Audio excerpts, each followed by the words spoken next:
Hello, this is Maria WTI. I'm going to show you why I love this Silicon Mix Bamboo hair treatment. First of all, the smell of this conditioner, it's amazing. It smells like a sweet papaya extra or even a mix of papaya and mango or something like it. So when you rinse it off, some of it still stays on your hair and it keeps smelling amazing for a couple days.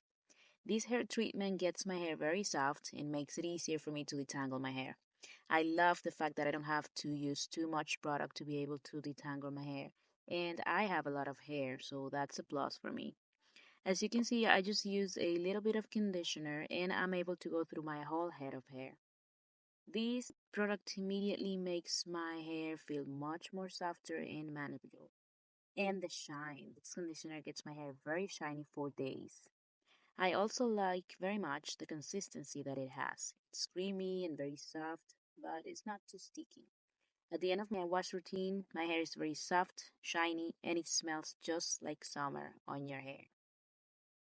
And that's my point of view.